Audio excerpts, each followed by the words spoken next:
Olá a todos, sejam muito bem-vindos a mais um episódio da série Apocalipse Revelado. O programa onde estudamos o livro do Apocalipse. É verdade, versículo a versículo, símbolo a símbolo, estamos a realmente ver a grande mensagem deste livro do Apocalipse. Cristo é o centro deste livro e a sua revelação profética está aqui para nos ajudar a estar preparados para as cenas finais deste mundo. Estamos numa visão muito importante, na mais importante deste livro do Apocalipse, a quarta visão. Se olharmos para o nosso quadro de estrutura interna das visões, nós temos quatro primeiras visões, visões históricas, e a seguir vamos ter quatro visões escatológicas. O que é que isto quer dizer? Que as quatro visões que ainda faltam são visões que estão totalmente no futuro. Estas quatro primeiras são visões que acompanharam o tempo, a história, desde a altura em que foram escritas, desde o primeiro século até ao final da história deste mundo. E nesta quarta visão, como todas as outras, tivemos uma introdução no céu, onde demonstramos Cristo como nosso juiz. Depois tivemos uma descrição profética, onde tem as primeiras 6 partes da apresentação profética desta visão. E nós já vimos estas 6 partes, as 6 visões, ou melhor, as 6 cenas do grande conflito. E vamos hoje concluir com um primeiro intervalo, com um segundo intervalo e com a conclusão profética. Olhando para o nosso quadro das 7 cenas, nós já vimos no capítulo 12 e capítulo 13, portanto esta visão são 3 capítulos, 12, 13 e 14. No 12 e no 13 nós vemos que a primeira cena do grande conflito nos apresenta os personagens principais de toda esta visão, o grande conflito entre Cristo e Satanás e contra os seus poderes nesta terra. A sua igreja, os verdadeiros fiéis, os seguidores da Bíblia e o poder de Satanás nesta terra, que é Roma, inicialmente Roma, Império e depois também a parte de Roma, religião. A segunda cena vimos então a guerra no céu e as expulsões de Satanás. Na terceira visão vimos que a guerra na terra durante 1260 anos. E já no capítulo 13 vimos então duas bestas. A besta do mar, este é um animal selvagem que representa esta visão, em que esta besta do mar representa o poder da Roma papal e a besta da terra os Estados Unidos da América. E concluímos com a imagem da besta, que é quando os Estados Unidos imitarem aquilo que foi feito durante vários séculos pela primeira besta, neste caso pelo primeiro animal ou pelo primeiro poder, que era Roma papal, e iniciar perseguição civil e perseguição religiosa. Vimos isto no episódio anterior e já aqui deixo o alerta. Se não viram o episódio anterior, não vejam este episódio. No mínimo vejam o episódio anterior porque é uma continuação do episódio anterior e para entender bem o que se vai passar neste episódio, temos que ter as bases anteriores para o conseguirmos entender.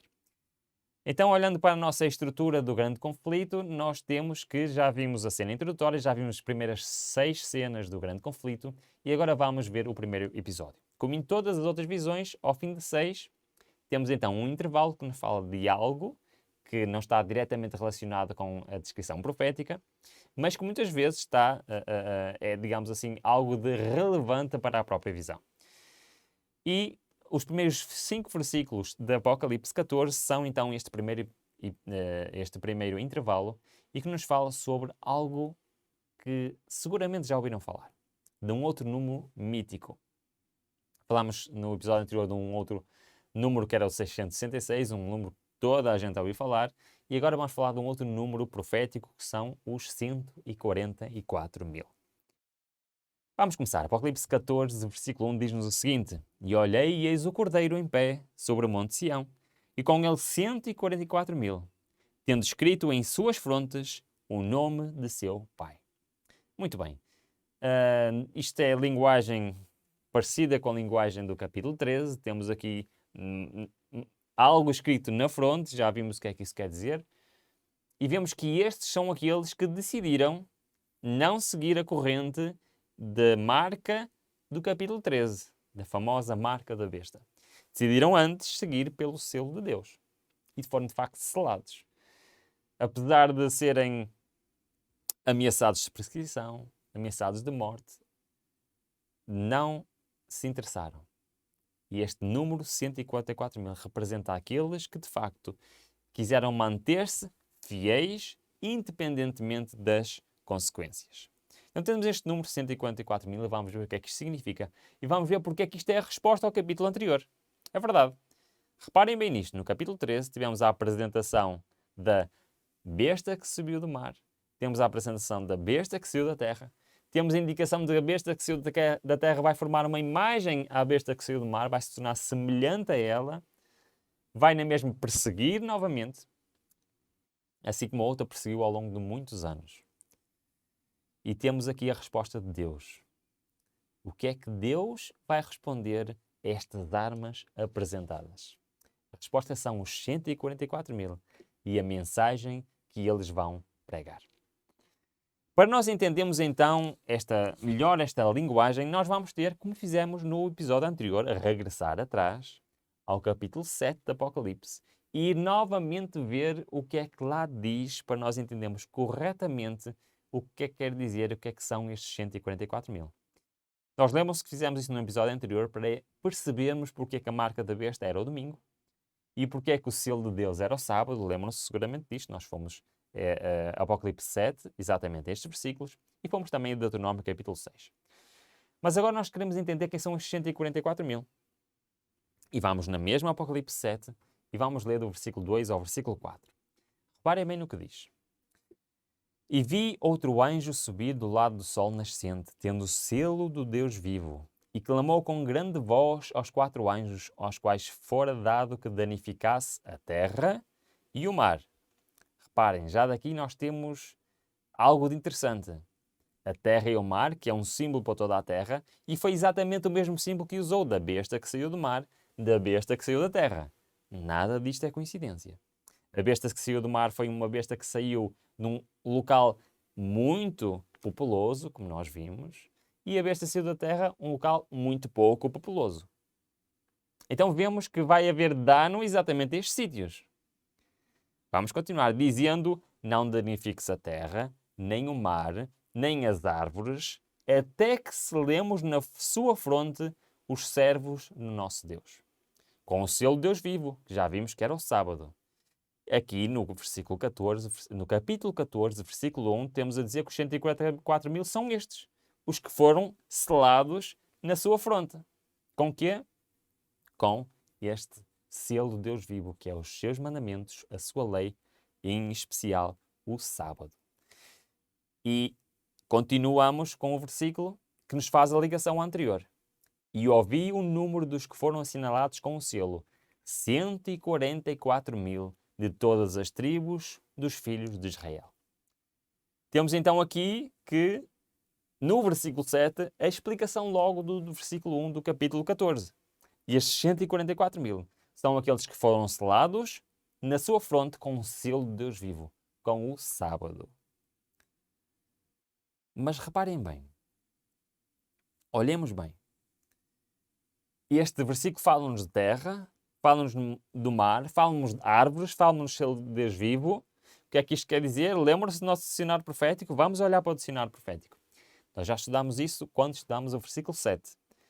A terra, então, como eu já acabei de dizer, representa locais com poucas pessoas. A água ou o mar representam locais com muitas pessoas.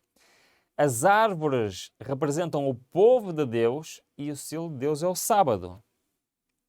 Vamos olhar novamente para o Apocalipse 7, 2 a 4. É que este versículo diz que existem 3 grupos. Reparem. A terra, o mar e as árvores. A terra representa lugares na terra com poucas pessoas, o mar locais na terra com muitas pessoas, ou seja, está a representar todo o mundo. E depois temos um grupo à parte, as árvores, o povo de Deus, estes 144 mil. E se bem que está no nosso quadro está azul, se quiserem ler, reparem bem. Se bem que este texto diz que vai vir destruição. Essa destruição virá sobre quem? Aos quais fora dado que danificasse a terra e o mar. Ou seja, e nós já chegámos a essa conclusão no episódio anterior, quando for instituído por lei a observância do domingo e a obrigatoriedade da quebra do sábado foi instituída por lei pelos Estados Unidos da América, irá-se iniciar este trabalho de destruição. e será algo que vai percorrer todo o nosso planeta, exceto, parem bem, olhemos outra vez para o texto, não danifiques a terra, nem o mar, nem as árvores. E azul, essa destruição virá sobre a terra e sobre o mar. Qual é a exceção? As árvores. Os únicos que vão ser isentos da destruição final que se aproxima e que vamos ver um bocadinho melhor mais à frente, na próxima visão, que vamos falar das 7 pragas. Irá haver um grupo que vai ser protegido. E esse grupo são estas árvores. Estes grupos são estes 144.000. Porque rejeitaram a marca da besta e aceitaram o selo de Deus. Todos serão selados com uma ou com outra. Vamos então continuar com Apocalipse 14 e vamos ao versículo 2 e 3 que nos diz: E ouvi uma voz do céu, como a voz de muitas águas e como a voz de um grande trovão, e a voz que ouvi era como de arpistas, que tocavam as suas harpas e cantavam um cântico novo diante do trono, diante dos 4 seres viventes e dos anciãos, e ninguém podia aprender aquele cântico, senão os 144.000, aqueles que foram comprados da terra. Lembram-se desta linguagem? Estes 4 seres viventes, estes 4 anciãos? Nós já várias vezes ouvimos falar disso, especialmente nas visões que tivemos sobre o que está a passar no céu em episódios anteriores. Mas, mais uma vez, para nós percebermos exatamente a que é que isto se refere, vamos ao capítulo 7. Como veem, há uma ligação direta entre o capítulo 14 e o capítulo 7. Em que temos novamente estes anciãos, temos novamente estes seres viventes. O que é que nos diz? E todos os anjos estavam em pé ao redor do trono e dos anciãos e dos 4 seres viventes. E um dos anciãos me perguntou: estes que trajam as vestes brancas, quem são eles e de onde vieram? Respondi-lhe: meu senhor, tu sabes. Diz-me ele: e estes são os que vêm da grande tribulação. E lavaram as suas vestes e as branquearam no sangue do Cordeiro. Pois bem, estamos a falar aqui de destruição, estamos a falar aqui de grande tribulação, estamos a falar aqui de 144.000. Segundo este texto, conforme podem ver, a linguagem são exatamente iguais, dizem que têm vestes e que essas vestes foram branqueadas pelo sangue do Cordeiro. O que é que tudo isto nos quer dizer? Nós já sabemos exatamente, quando estudamos a primeira visão das 10 igrejas, nós vimos exatamente o que era isto, das vestes brancas, que era a justiça de Cristo. E este povo vai ser um povo especial.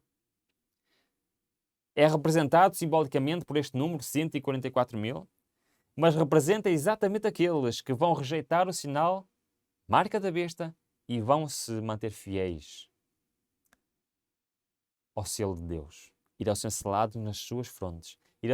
Irão ser protegidos nesta grande tribulação, nesta destruição. Se calhar nós não temos bem noção disto. Mas a Bíblia nos demonstra que a altura mais terrível da existência deste planeta não está no passado, mas está no futuro. E este versículo nos fala exatamente isto, da grande tribulação, porque irá ser de facto uma grande tribulação. E só aqueles que tiveram uma proteção especial divina, só aqueles que lavarem as suas vestes no Cordeiro, somente se entregarem completamente e confiarem completamente em Cristo e na sua mensagem, irão estar prontos para sobreviver a esta grande tribulação, a esta grande destruição. Bom, mas vamos deixar isto um bocadinho mais para alguns episódios mais à frente. Já estamos aqui a identificar melhor quem são os 144.000. São aqueles que realmente se vão manter fiéis àquilo que está escrito, que vão rejeitar as leis que irão ser implementadas. Versículo 4 e 5 diz-nos: E estes são os que não se contaminarem com mulheres, porque são virgens. Estes são os que seguem o Cordeiro para onde quer que ele vá. Estes foram comprados dentre os homens para serem as primícias, para Deus e para o Cordeiro. E da sua boca não se achou engano, porque são irrepreensíveis diante do trono de Deus. É verdade. Só homens e mulheres completamente dedicados a Deus, só homens e mulheres com uma fé completa é que poderão realmente manter-se firmes perante as adversidades que irão surgir. Este texto, e olhando para este texto, não se contaminaram com mulheres, nós sabemos exatamente por que mulheres quer dizer igrejas, ou seja, não foram enganados por doutrinas falsas de igrejas, mas mantiveram-se firmes àquilo que está escrito na palavra de Deus. Na sua boca não se achou engano. Mas olhamos para este texto, nós vimos aqui uma palavra interessante. É aquilo que diz que eles serão as primícias. O que é que isto quer dizer? Vamos ao Romanos 11:16. Reparem bem, o que é que diz as primícias? Se as primícias são santas, também a massa o é, e se a raiz é santa, também os ramos o são. As primícias é uma expressão que nós encontramos no Velho Testamento. O que era isso? No ritual religioso do antigo povo de Israel, eles tinham algumas celebrações e tinham alguns rituais que tinham que fazer ao longo do ano.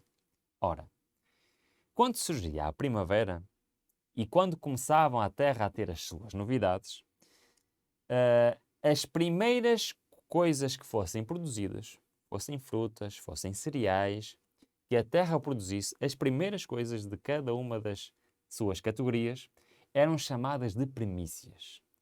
E essas tinham que ser colhidas e levadas para o serviço do santuário entregues aos sacerdotes. Então, se chamavam isso as primícias santas, porque eram separadas das outras e eram levadas para um serviço especial, eram levadas para o santuário e servir de mantimento exatamente para o santuário. Então, a Bíblia está a dizer que este povo, os 144.000, vão ser primícias. Também vão ser um povo que vai ser separado para um fim santo, para um fim especial. Vamos completar isto com 1 Coríntios, que diz-nos o seguinte: porque primeiramente vos entreguei o que também recebi, que Cristo morreu por nossos pecados, segundo as Escrituras, que foi sepultado e que foi ressuscitado ao terceiro dia, segundo as Escrituras. Mas, na realidade, Cristo foi ressuscitado dentre os mortos, sendo ele as primícias dos que dormem. Também Cristo é uma primícia. Foi uma primícia, simbolicamente uma primícia dos que dormem. Porque assim como por homem veio a morte, também por um homem veio a ressurreição dos mortos. Pois, como em Adão todos morreram, do mesmo modo em Cristo todos serão vivificados. Atenção agora. Cada um, porém, na sua ordem. Cristo, as primícias, depois surgição de Cristo, na sua vinda. Bom, o que é que isto tudo quer dizer? Olhemos outra vez para, de facto, Apocalipse 14, 4 e 5. Nós vamos entender isto um bocadinho melhor quando estivermos a estudar o capítulo 20, está bem? Mas este grupo de homens e de mulheres, estes que estão simbolizados por este número 144.000, vão ser de facto um grupo especial, que vão sobreviver à época mais difícil da história deste planeta. Irão ser as primícias porque eles vão ser algo como antigamente colocavam aqueles feixes de cereal ou aquelas frutas e que eram postos à parte para um uso especial, e estes terão exatamente esta característica. Vão ser separados para uma missão específica e especial que vamos já ver qual é. E mais, terão um privilégio que mais ninguém teve. E esse privilégio é um privilégio extraordinário. Terão um privilégio de não passar pela morte. É verdade. Estes 144.000 são aqueles que irão estar vivos, os salvos vindos, quando Cristo voltar pela segunda vez. Como já vos disse, capítulo 20, nós vamos entender isto perfeitamente. Para já é o necessário para entendermos então estes versículos. Mas também temos que entender que este grupo de pessoas, simbolizado por este número 144.000, vão ter uma experiência que ninguém teve. Diz aqui o texto que eles vão aprender uma música, um hino, que só eles podem aprender. Porquê? Porque só eles vão passar por esta grande tribulação. Vamos ler no resumo exatamente disto que estamos a ler. E cantavam um cântico novo, como acabamos de ler, diante do trono, cântico que ninguém podia aprender senão os 144.000. É o hino de Moisés e de Cordeiro, o hino de livramento. Ninguém, a não ser os 144 mil, pode aprender aquele canto, pois é o da sua experiência. E nunca ninguém teve a experiência semelhante. Estes são os que seguem o Cordeiro por onde quer que ele vá. Estes, tendo sido transladados da terra, dentre os vivos, são tidos como as primícias para Deus e para o Cordeiro. Estes são os que vieram da grande tribulação, passaram pelo tempo de angústia, tal como nunca houve desde que houve nação. Suportaram a aflição do tempo da angústia de Jacó. Permaneceram sem intercessor durante o derramamento final dos juízos de Deus. Vamos estudar isto também um bocadinho mais à frente, que é isto. Está sem intercessor. Durante o derramamento final dos juízos de Deus, vamos ver isto na próxima visão, a visão das 7 pragas. Mas foram livres, pois lavaram os seus vestidos e os branquearam no sangue do Cordeiro. Na sua boca não se achou engano, porque são irrepreensíveis diante de Deus. Por isso estão diante do trono de Deus e o servem de dia e de noite no seu templo. E aquele que está sentado sobre o seu trono os cobrirá com a sua sombra. Viram a terra devastada pela fome e pestilência. O sol com poder para abrasar os homens com grandes calores, e eles próprios suportaram sofrimento, a fome e a sede. Mas nunca mais terão fome, nunca mais terão sede, nem sol, nem calma alguma cairá sobre eles. Porque o Cordeiro que está no meio do trono os apacentará, lhes servirá de guia para as fontes das águas da vida, e Deus limpará dos seus olhos toda a lágrima. Este resumo realmente nos mostra claramente quem são estes 144 mil, o que é que eles vão passar e, sobretudo, e vamos ver na próxima visão, no próximo episódio já vamos começar a ver exatamente isso. De facto, o que é que espera este mundo após estes acontecimentos do capítulo 13 e do capítulo 14. Muito bem, chegamos então agora para o versículo 6 e temos o segundo intervalo. Já vimos então do versículo 1 ao versículo 5 do capítulo 14, os 144 mil. E agora vamos ver o que é que eles vão fazer. Exatamente, do versículo 6 ao versículo 7, temos a missão dos 144 mil. A resposta aos adversários de Deus no capítulo 13 são os 144 mil. E o que é que eles vão fazer? Vão pregar uma mensagem extraordinária. Vamos começar a ler no versículo 6 e 7. Diz: E vi outro anjo, outro mensageiro, voando pelo meio do céu, e tinha o evangelho eterno, para proclamar aos que habitam sobre a terra, e a toda a nação, e tribo, e língua, e povo, dizendo com grande voz: Temei a Deus e dai-lhe glória, porque é chegada a hora do seu juízo. E adorai aquele que fez o céu e a terra, e o mar e as fontes das águas. Esta é a primeira mensagem a pregar.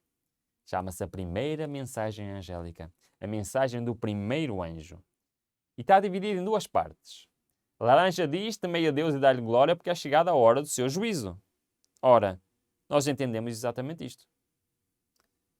E porquê que entendemos isto? Porque nós já vimos que realmente que em 1844 iniciou-se esse juízo. Então a primeira mensagem angélica é exatamente isso. Demonstrar que este julgamento, que já vimos anteriormente, que já começou, irá afetar a mim, irá afetar a ti, irá afetar todos os seres humanos que já viveram nesta terra. É verdade, como vimos em episódios anteriores, este julgamento começou pelos mortos e ainda não chegou a nós, nem não chegou aos vivos. Mas um dia chegará.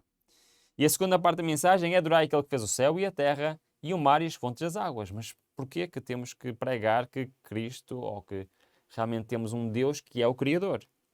Tem tudo a ver exatamente com estas datas proféticas e tem a ver com a mensagem mais importante que temos que pregar hoje. São exatamente enganos que Satanás está a proliferar. Temei a Deus e dai-lhe glória, porque é chegada a hora do seu juízo. Ora, para haver um julgamento, tem que haver uma... Já pensaram nisso? Para haver um julgamento, tem que haver uma lei pela qual se julga. Então nós vemos que, mais uma vez, tudo está a girar à volta da lei de Deus. Reparem o que diz em Tiago 2. Diz assim: Pois quem obedece a toda a lei, mas tropeça em um ponto, torna-se culpado de quebrá-la inteiramente. Pois aquele que disse não adulterarás, e está-se a referir aos 10 mandamentos, à lei de Deus, também disse não matarás. Se você não comete adultério, mas comete assassinato, torna-se transgressor da lei. falem, agora está ele a recomendar, falem e ajam como quem vai ser julgado pela lei da liberdade. É verdade. Nós, ao pregarmos, ao proclamarmos, e esta é a missão dos 144 mil, dizer que já se iniciou o juízo de Deus. Qual é o foco aqui deste juízo? É a lei de Deus. Porque sem a lei de Deus não há julgamento. Então, mais uma vez, vemos aqui a importância da lei de Deus, vemos aqui a importância do sábado versus o domingo, como vimos no episódio anterior. E a lei moral, a importância que ela tem ainda hoje e vai continuar a ter. Mas olhando então novamente para este versículo, temei a Deus e dar-lhe glória, porque é chegada a hora do seu juízo, é chegada a hora, efetivamente, de decidirmos de que lado da lei queremos estar, mas também adorai o Criador. É exatamente o que nos está a dizer. Porque é que esta mensagem é importante de pregarmos o Criador? Vimos que o julgamento de Deus iniciou-se em 1844. Mas não foi a única coisa que se iniciou em 1844. Eu vou partilhar convosco um livro que foi escrito precisamente no século XIX. E foi o livro que trouxe as bases para aquilo que mais tarde ficou conhecido como a teoria da evolução das espécies. As ideias expressas no livro foram adotadas por Charles Darwin e por outros pensadores da época. E foi o pilar que levou à formação da teoria da evolução. Reparem bem o que diz sobre este livro. Este livro chama-se Vestiges of Natural History and Creation. Portanto, é um livro que foi editado em inglês, foi editado na Inglaterra, e foi um livro publicado anonimamente em Inglaterra. Propunha uma teoria natural de evolução cósmica e biológica, colocando juntas numerosas teorias científicas especulativas daquela época. Continua. O livro tornou-se um best-seller, vendendo milhares de cópias, sendo lido por pessoas com e sem destaque social. Do plebeu à rainha, todos leram este livro. O livro é particularmente polémico. Porquê? Porque pela primeira vez um livro disse o quê? Por explicitamente declarar ser o homem também uma espécie resultante de um processo evolutivo. Ideia é esta até então mantida à parte, dado o direto confronto com o dogma religioso em vigor à época, de o homem ser como ser especial na criação, gerado à imagem e semelhança de Deus. Reparem bem, pela primeira vez na história, um livro afirmou que o homem não foi criado por Deus, mas foi o resultado de um processo evolutivo. Como eu vos disse, não é? O julgamento de Deus iniciou-se em precisamente outubro de 1844 e dá início à proclamação desta mensagem, proclamando que o juízo, a primeira parte da mensagem angélica, o juízo de Deus, se iniciou. Mas na primeira mensagem angélica também devemos pregar que Cristo é o Criador. Porquê? Porque precisamente na mesma data, o que é que começou? Vamos ler. E este livro foi um livro publicado anonimamente na Inglaterra em outubro de 1844. Alinhado precisamente nesta profecia. Vamos olhar outra vez para a profecia. Diz-nos que devemos pregar, e a missão de 144 é exatamente esta, pregar que devemos temer a Deus, porque se iniciou o seu juízo em 1844. E pregar que Ele é o Criador, porque a partir exatamente de 1844 iria iniciar-se uma teoria que iria percorrer o mundo, dizendo que Deus não é o Criador. Deus é, de facto, o homem é, de facto, o produto da evolução. É extraordinário este livro do Apocalipse. É extraordinário nós percebemos exatamente que tudo se encaixa perfeitamente. Então, a primeira parte da missão destes 144 mil, que já é a missão para nós hoje, é pregarmos que, de facto, o julgamento de Deus já se iniciou e que um dia irá passar dos mortos para os vivos e eu e tu seremos presentes a esse julgamento. Também é a nossa missão hoje pregar que, de facto, Deus é o Criador. Apesar de teorias científicas que são usadas para demonstrar exatamente o contrário, podemos ter a certeza que Deus é o Criador e devemos exatamente pregar nisso.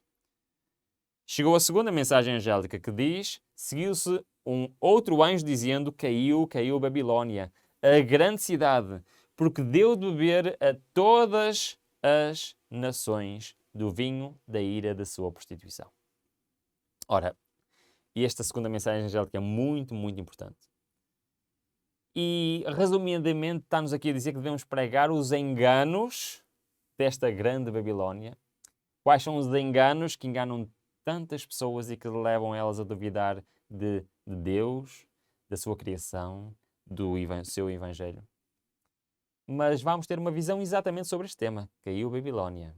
Está bem? Por isso eu vou guardar essa sexta visão, vou guardar uma explicação mais pormenorizada nessa altura. E então continua para a terceira mensagem angélica, de 9 a 11, que nos diz o seguinte: seguiu-se a estes um terceiro anjo, dizendo em grande voz: se alguém adorar a besta e a sua imagem, e receber a sua marca na fronte ou na mão, também o tal beberá do vinho da ira de Deus, que se acha preparado sem mistura, no cálice de sua ira, e será atormentado com fogo e enxofre, diante dos santos anjos e diante do Cordeiro. A fumaça do seu tormento sobe para todo sempre. E não têm repouso nem de dia nem de noite os que adoram a besta e a sua imagem, e quem quer que receba a marca do seu nome. A terceira mensagem angélica. A missão destes 144 mil, a missão de nós hoje é proclamarmos esta verdade e esta mensagem. Que todos aqueles que aceitarem a marca da besta, que nesta altura em que os Estados Unidos colocarem estas leis e eles aceitarem, todos eles, terão o mesmo destino. E esse destino está aqui descrito. Como vamos ver bem mais à frente, também no capítulo 20, este destino representa a morte eterna. Não a morte que agora cada um de nós pode ter à nossa espera, a morte temporária, mas a morte eterna. Vamos entender isto também um bocadinho mais à frente. Antes de avançarmos, eu queria destacar algo que eu vos disse no episódio anterior, quando estávamos a falar desta marca na besta, na mão ou na testa, e que aqui é repetido novamente: quem receber essa marca vai beber do vinho da ira de Deus, irá ser condenado. E devemos alertar a todos que esta será o destino para cada um que aceitar esta marca. Mas eu queria chamar para vocês um ponto que eu propositadamente não falei no episódio anterior, porque queria falar agora. Se vocês olharem para este texto, tem ali várias cores a marcar várias partes importantes do texto. Mas há ali uma palavra só que está a vermelho, que é a palavra ou. Essa palavra ou ali tem um significado muito, muito importante. Lembram-se quando falámos da marca da besta, nós fomos comparar com Deuteronômio capítulo 6, que fala exatamente, e foi assim que estabelecemos a ligação entre o sábado, o sinal de Deus, domingo, a marca da besta. E eu vou ler outra vez e vão reparar que não tem a palavra ou. Olhem bem. Estes são os mandamentos de Deus, estatutos, preceitos que o Senhor teu Deus mandou ensinar-te a fim de cumprisses, não é? Está falando dos 10 mandamentos do capítulo anterior, capítulo 5 de Deuteronômio. E depois diz: e estas palavras te ordeno hoje, portanto, os mandamentos, estão no teu coração, e as ensinarás a teus filhos, e deles falarás, sentado em tua casa, andando pelo caminho, ao deitar-te ou levantar-te. E agora, reparem bem: também as atarás por sinal na tua mão, e serão por frontais entre os teus olhos. Não sei se perceberam bem porque é que num diz ou e no outro diz e. Vou pôr um quadro no ecrã para percebermos bem. O selo de Deus é a sua lei e especificamente, mais propriamente, o quarto mandamento, o sábado. E quem quer o selo de Deus tem que ter na sua mão e na sua fronte. O que é que isto quer dizer? Quer dizer que tem não só que acreditar, não só que achar que realmente este é o selo de Deus e quer cumprir, mas também tem que mostrá-lo por ações. Mas do outro lado temos a marca da besta que nos diz um ou. Representa a lei mudada, ou seja, representa o domingo, esta marca da besta, mas tanto faz que acredites ou não. Tanto faz que saibas ou não, ou que aceites ou não. Qualquer um que nas suas ações puser em prática o que estas leis obrigam, estarão a ser marcados pela marca da besta. Ao contrário do i, temos então o ou. Vamos olhar outra vez para Apocalipse 14, 9 e 11. E nós vemos então lá destacado esta palavra. Se alguém adorar a besta e a sua imagem, a receber a marca na sua fronte ou na sua mão. E por isso a pregação que nós temos de ter hoje e a missão dos 144.000 é alertar todo o mundo exatamente para isto. Independentemente de tu aceitares ou não o sábado como sendo o sinal de Deus, se as tuas ações não o demonstrarem nesta altura destas leis que restringem a liberdade civil e a religiosa, estarás automaticamente do outro lado. Lembram-se também que no capítulo 12 nós falámos sobre o remanescente. Queria ler este texto convosco em Apocalipse 12, 17, a reler, que diz: o dragão irou-se contra a mulher e foi fazer guerra aos restantes da sua descendência, os que guardam os mandamentos de Deus e têm o testemunho de Jesus. E quando lemos este texto e estudamos bem o que é que ele queria dizer, temos agora aqui no capítulo 14 a explicação como é que isto vai acontecer. E é por isso que no versículo 12 e 13 nos diz exatamente o mesmo. Aqui está a perseverança dos santos. Aqui estão os que guardam os mandamentos de Deus e a fé de Jesus. E ouvi uma voz do céu que dizia: escreve, bem-aventurados os mortos que desde agora morrem no Senhor. Sim, diz o Espírito, para que descansem dos seus trabalhos, pois as suas obras os acompanham. Este texto aqui, e eu gostaria que olhassem bem para este texto, nos dá aqui duas coisas muito, muito importantes. Em primeiro lugar, nos diz que, quer em Apocalipse 12, 17, como aqui em Apocalipse 14, 12, estamos a falar do mesmo grupo de pessoas. Que estão representados, que vimos no versículo 1 a 5 dos 144.000. Mas também nos diz, e reparem que eu vos disse que os 144.000 representavam aqueles que iam estar vivos quando da segunda vinda de Cristo, iam passar pela grande tribulação. Mas nem todos do povo de Deus chegarão lá. E este texto é exatamente claro nisso.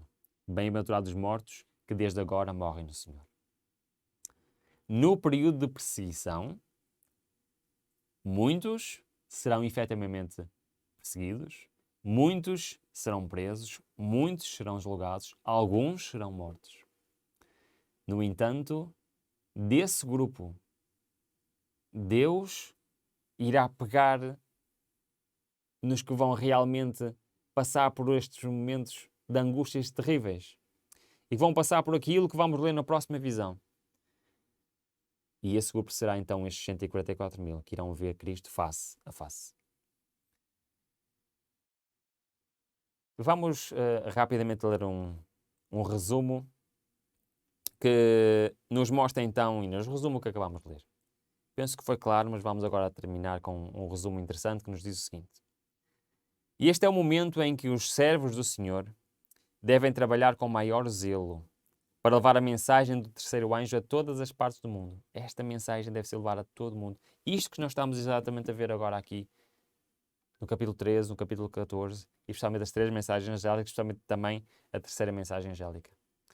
A obra desta mensagem está se espalhando perto e longe. No entanto, não devemos nos sentir satisfeitos, mas apressarmos-nos em levar a milhares mais a verdade referente à perpetuidade da lei de Jeová. Essa última advertência aos habitantes da terra deve fazer com que todos vejam a importância que Deus dá à sua santa lei. A verdade deve ser apresentada de modo tão claro que nenhum transgressor, ao ouvi-la, deixe de discernir a importância da obediência ao mandamento do sábado. Toda esta visão está centrada no mandamento do sábado, está centrada na lei de Deus. E as cenas finais deste mundo vão estar exatamente ligadas a estas cenas finais. E se nós olharmos para a nossa estrutura durante o conflito, chegamos a uma conclusão que só nos falta ver um pequeno pormenor. Falta-nos ver a sétima cena durante o conflito. Vimos a cena introdutória que nos fala de Cristo, nosso juiz, porque o julgamento já se iniciou. As 6 cenas que nos percorrem a história e mostram as cenas do grande conflito que se vão culminar com esta luta entre os poderes de Satanás no tempo do fim e os 144.000 que vão levar a mensagem dos seus anjos a todo o mundo. Irá terminar então, com a 7ª cena do grande conflito.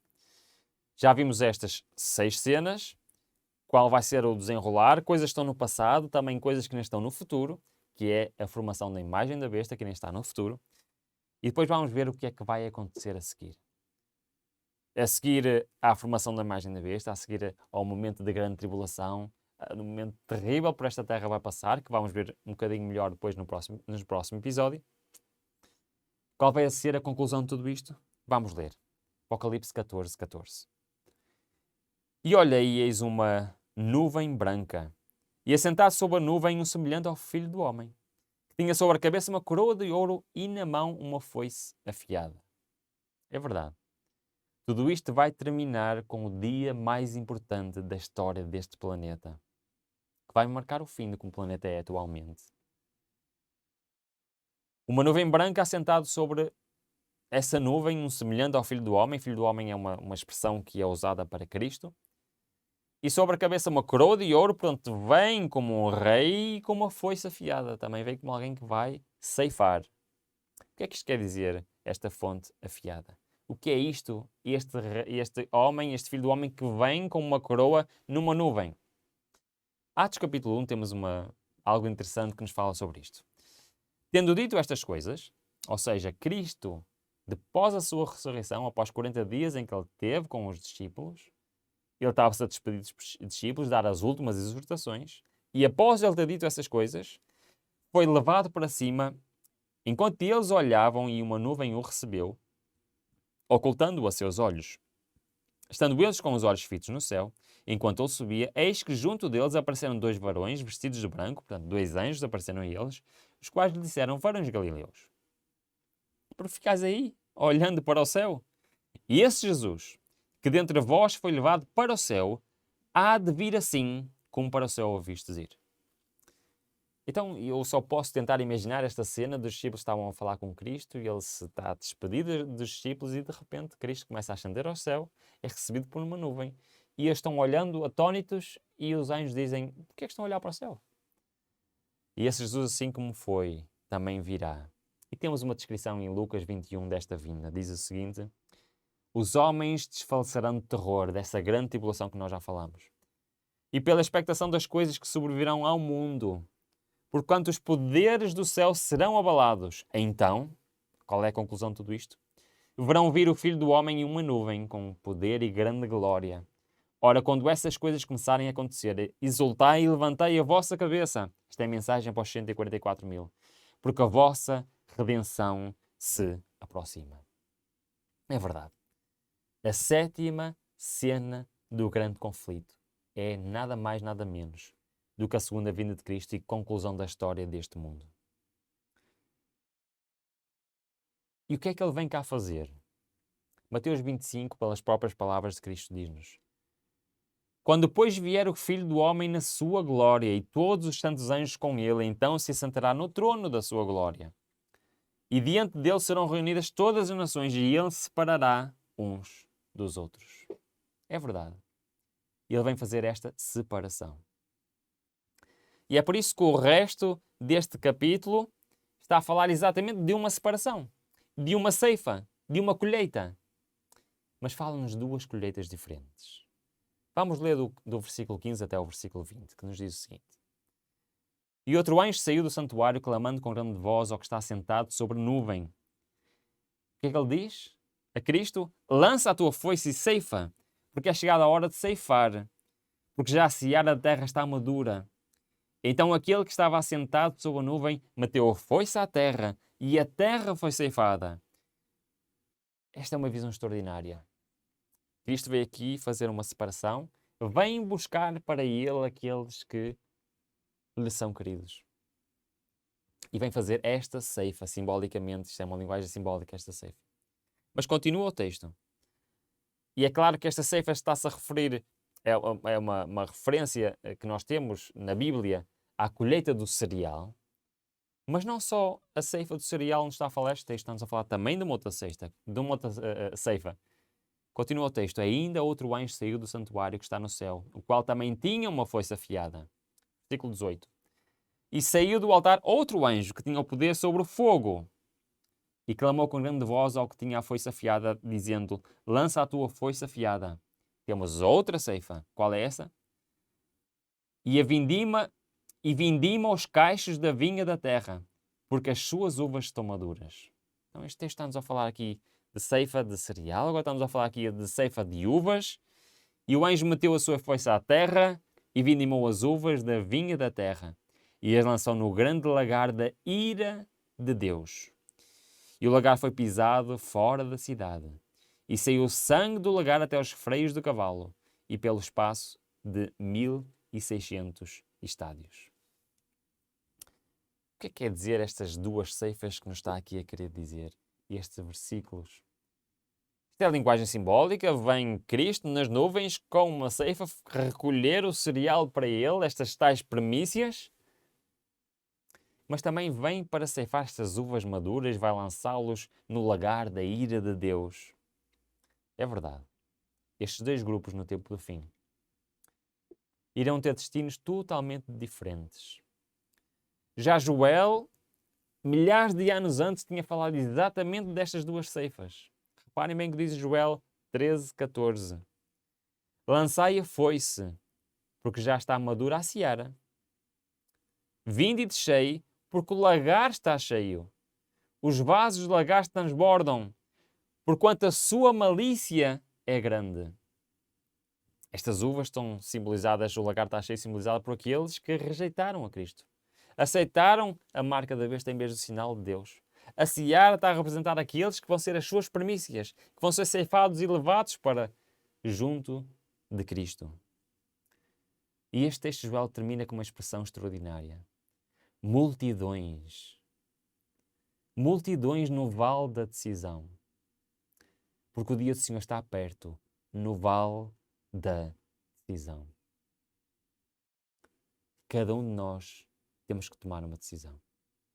Hoje é o dia que Cristo quer que tomes a tua decisão. Um dia seremos ceifados para a vida eterna ou seremos ceifados para a morte eterna. As profecias da Bíblia nunca falharam, nem falharão. Quando virem estes sinais acontecerem, será a nossa última oportunidade.